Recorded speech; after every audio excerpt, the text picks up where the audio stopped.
Sherbo coming to you from Sfat, Israel, and Torah for the Nations. I just came from a friend of mine's house, and she was telling me the story of how her night went last night, and it was this horrible, stressful story. And it took her to about 10 o'clock to do something that should have just been so simple and so easy. And so at the end of the story, I was just like, why can't it be easy? Why can't life just be easy? Why can't it be simple? Well, the reason is it's really not supposed to be simple, because we know right from the beginning that with Adam having two sons, one is dead and one is a murderer. Things happen in our life, this idea of lemons. And what do we do about the lemons? We have to learn that life is hard and there's going to be lemons that come our way, and it's all about what do you do when they come your way. And so what Adam did was he had a third son named Seth, and then that changed the whole thing. Noah came through Seth, and eventually Abraham and Isaac and Jacob, and we all come from Noah, who came from Seth. So Adam was able to regroup after a pretty tragic start with his two sons. And then we have the story of Jacob. Now, how would you like to be handed this story, this lemon to deal with? Jacob had a twin brother that wanted to kill him and his family, and the day came for the big face-off between Jacob and Esau. And so Jacob had a plan of how he was going to deal with the situation. He did three things. He prayed, and he offered Esau many, many expensive gifts. And then he had a backup plan of if Esau wants to go to war, I have my family divided in two groups, and I know that while half of my family is fighting Esau, the other half will get away, and I know my family, they will recover, and they will regroup, and they will go on.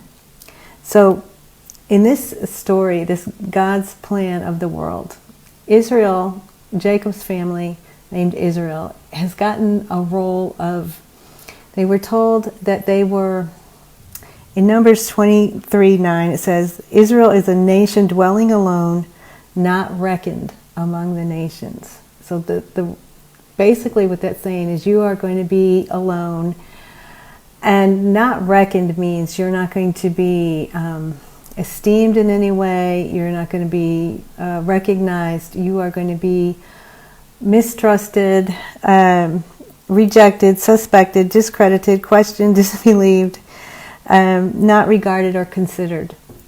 Okay, that's the role that they get to play in this movie of Israel and the nations.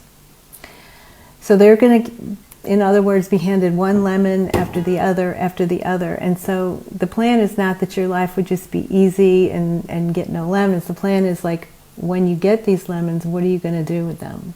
What are you going to learn from them? How are you going to make the best of it?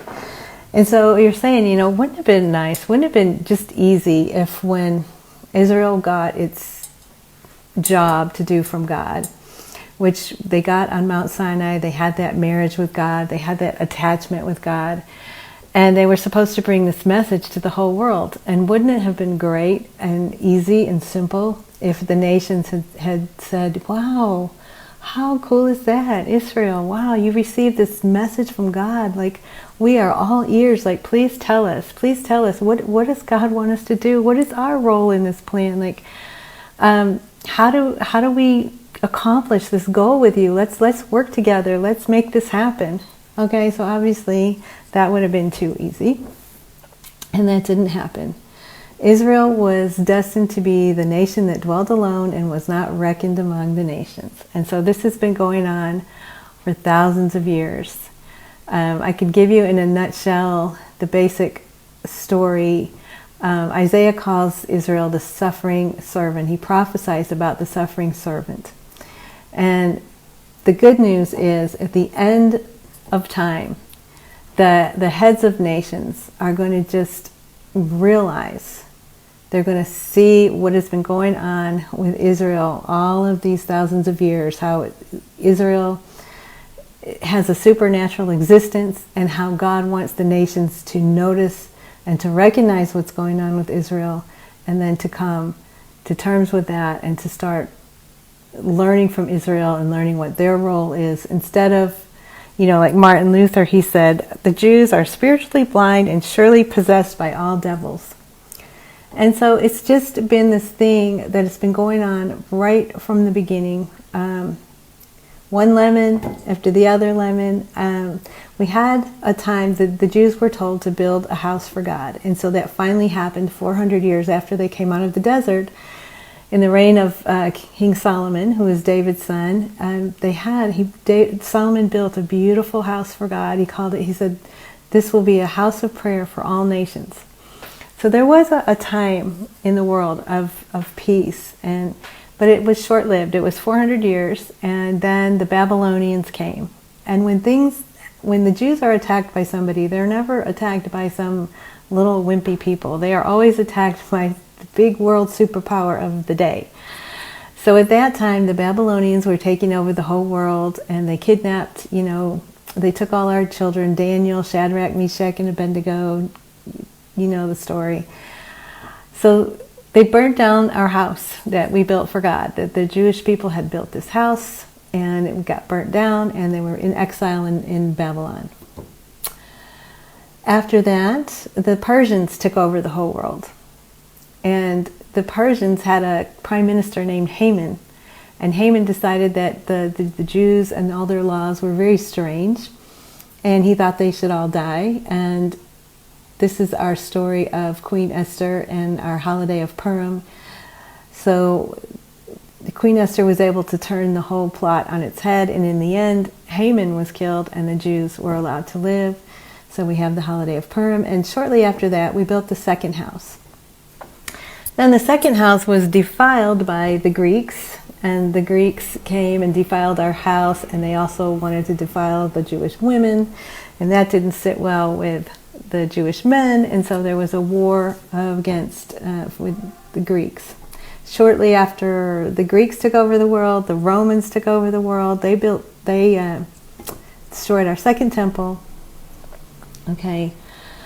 From that point on, it's been like one lemon after the other. The Jews were seen as the people that killed God, and they were. Europe was overtaken with crusades and the Spanish Inquisition, and then Nazi Germany and the Vatican, and now today, of course, you see what's going on with Israel, surrounded by radical Muslims that say, death to Israel, death to America. So it would be hard really not to notice what has been going on. But the good news is that the prophecies all point to a day that's coming soon when Zechariah 8:23 says that 10 men from the nations will grab onto the tzitzis of the Jewish man and say, let us go with you, for we know as God is with you. So things cannot just be easy. It's like a game of hide and seek. God wants to be sought out.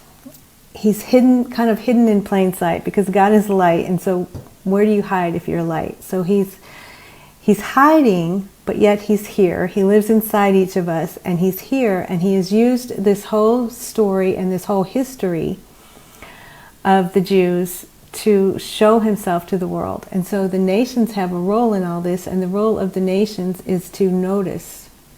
And a lot of people are beginning to notice what's going on with the Jews. Like, their whole existence is supernatural. And it's a way to learn about God, is to see what's going on with the Jewish people. Okay, so the one of the messages is why it can't just be easy is because we're supposed to not ask for an easy life with no lemons. We're supposed to accept the fact that life brings us lemons. And, you always hear those stories of people that finally accept their situation, like a person that really, really is looking for a mate, and they just accept, maybe I'm just supposed to be single. And they accept I can live a very happy life as a single person. And then shortly after that, they find their soulmate. So you always hear these stories, and so it seems like step one with the lemons is to just, okay, so I have this really cool thing when I put my lemons in, this really nice pitcher full of lemons to make it look pretty. But it's nice to get all your lemons and to learn how to make a refreshing drink, whether it's lemonade. And my drink of the moment is what we usually do on Shabbat is we have a l'chaim. And l'chaim means to life. So obviously you know why we would want to say that, to life. And so I'm making some lemon flavored vodka. So whether you make lemonade out of your lemons or you flavor the l'chaim with the lemons, I want to just say l'chaim, Shabbat Shalom to all the Jewish people. Happy Friday, happy weekend to all the non-Jews. We are here for you if you want to connect over the internet and you want to get to that place where you want to start learning the Jewish perspective of Isaiah 53, for instance, of who the suffering servant is and who the suffering servant has been over centuries from a Jewish perspective. We are here to talk about things like that, so just let us know. All right, lime.